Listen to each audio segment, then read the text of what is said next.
Good evening. You're watching the main news on Hkibc. I'm Raymond Yeung. Here are tonight's top stories. COVID fails to derail the MTR's first half profit, which soars 77%. 20 toddlers are admitted to hospital with COVID. And more than 113,000 people left Hong Kong in the past year, leading to a 1.6% fall in the population. The city's sole railway operator made a net profit of $4.7 billion in the first half of this year. Property sales came to the MTR Corporation's rescue after COVID battered its core business. Isaac Lee reports. Despite low passenger numbers during the city's fifth COVID wave, the MTR Corporation recorded an interim net profit of nearly $4.7 billion. That's a 77% jump from last year, when the railway operator earned $2.7 billion.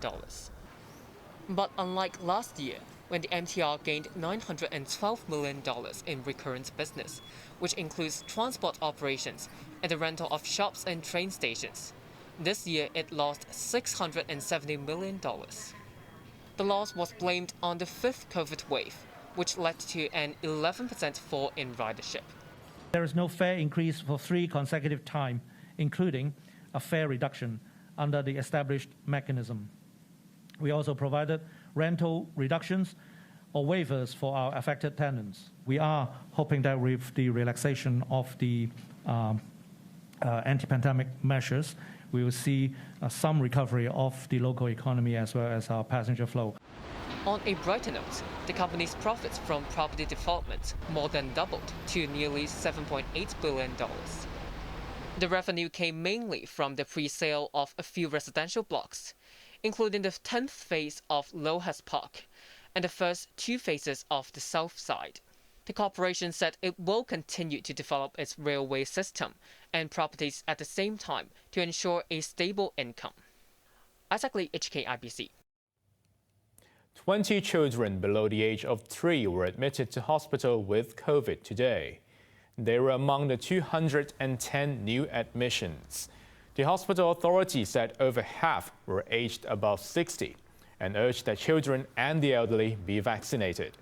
Currently, hospitals are treating 1,542 COVID patients. Hospital Authority Chief Manager Gladys Kwan expressed concern that the number of admissions in the past 2 days exceeded 200, several dozen more than a day than a few weeks ago. Hong Kong recorded 4,376 new COVID cases, including 196 imported ones. More than 2,000 toddlers have already received Sinovac vaccines to protect them from COVID. But in a bid to increase the vaccination rate, more centers will provide jabs, while an expert called on the government to promote Sinovac shots for children. Joanna Ho reports. Civil Service Chief Ingrid Yeung said about 2,200 children aged between 6 months and 3 years have received Sinovac vaccines after the minimum age for COVID jabs was lowered last week. From Monday, vaccines will also be administered at maternal and child health centers.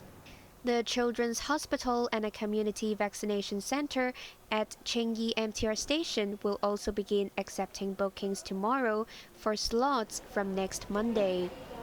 The vaccination rate for younger children now stands at a mere 2%, but Lau Yulong, chairman of the Scientific Committee on Vaccine Preventable Diseases, believes it could be raised to 40% at the end of the year.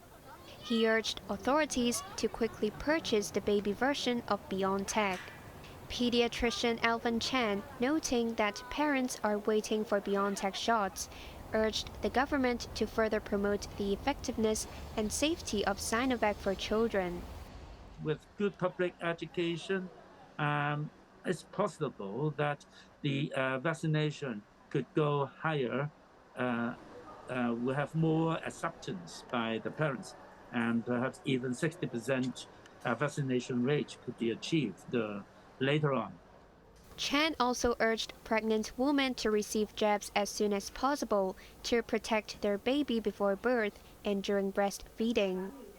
Joanna Ho, Hkibc.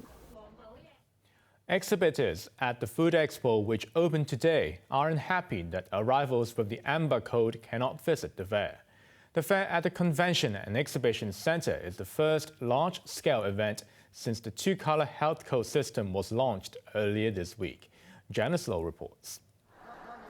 The 5-day Food Expo welcomed visitors who will only be able to see and smell, but not taste, the delicacies on offer, while keeping their masks on at all times. Hong Kong's COVID rules also affect exhibitors. They feel that mandatory quarantine discourages overseas buyers from flying in.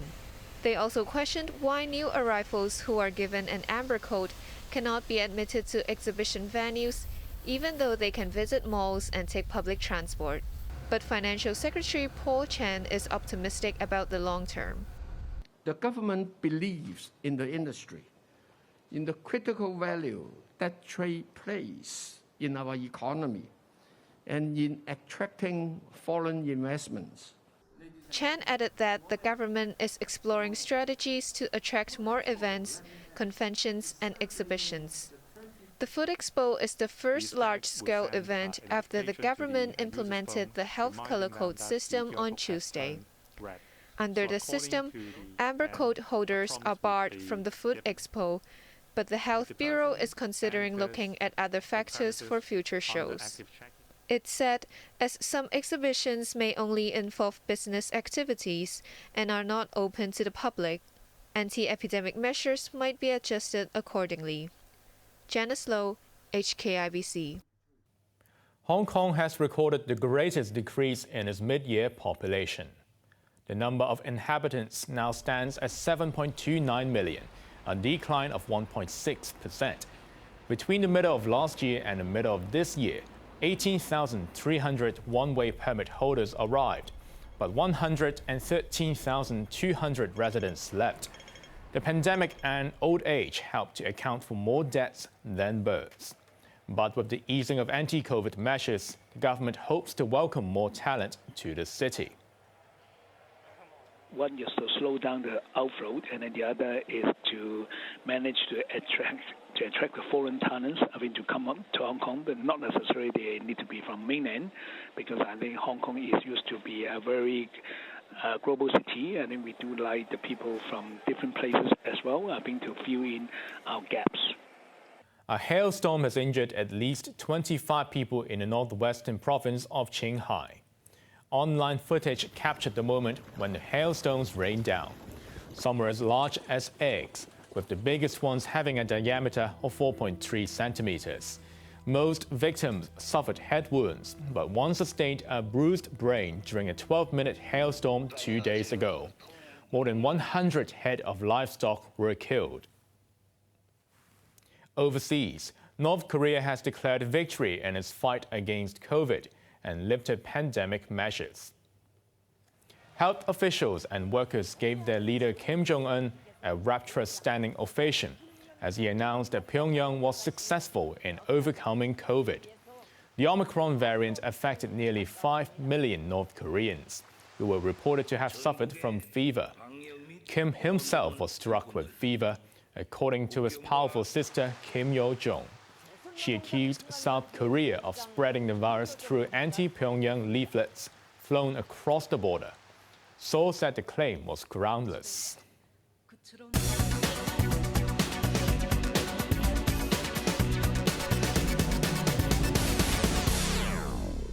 Inflation in the United States has fallen slightly on lower oil prices, but economists warn that there's still a lot of uncertainty. One data point does not make a trend, and there's a lot of volatility, and we have a lot of exogenous shocks in the economy that we've been experiencing. So I don't think it means this, relatively speaking, slowing of inflation or slowing of the increasing rates of inflation. It's still a large number. Inflation dropped to 8.5% last month from a four-decade high of 9.1% in June.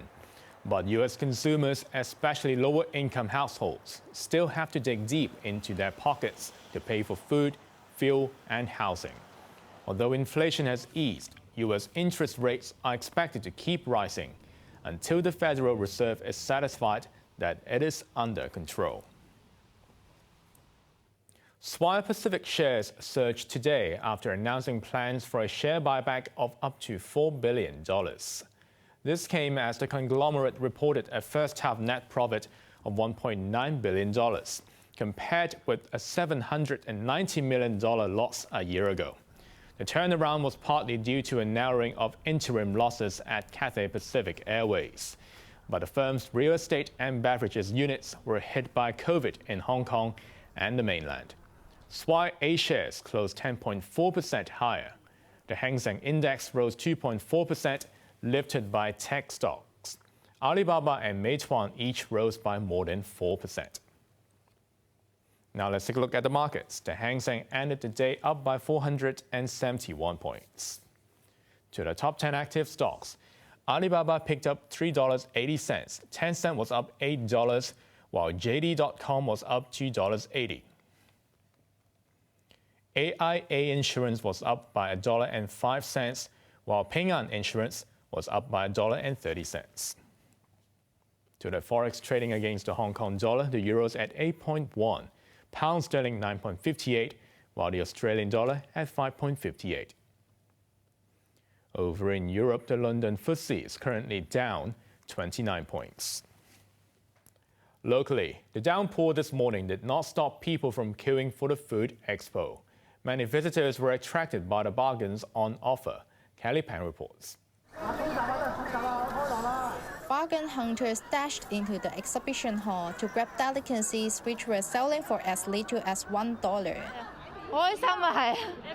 This woman was delighted with her haul, which included a bottle of fruit vinegar and a box of abalone noodles. But the visitors with the biggest smiles were these two women, who each won 150 cans of abalone in a carnival game. With food tasting banned again this year, vendors resorted to tactics such as boiling sauces to tempt visitors with the aroma,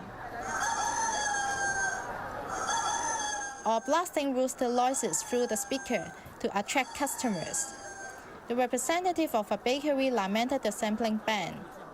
Free tasting is allowed. I think the sales will be up double or triple. But one vendor was not bothered. For these few years, I think the citizen is already comfortable about this happening, so I think it won't affect our sales here. Many visitors came ready to splash the cash after receiving the latest consumption vouchers. Government give the money for us to spend the money. More than 90% of vendors accept at least one form of electronic payment, hoping to cash in on the consumption vouchers. The food expo at the Convention and Exhibition Center runs until Monday. Kelly Pang, Hkibc. On to the weather now. More wet conditions tomorrow with temperatures ranging between 25 and 29 degrees. But the rain should ease off over the weekend. Now let's take a look at the weather around the world.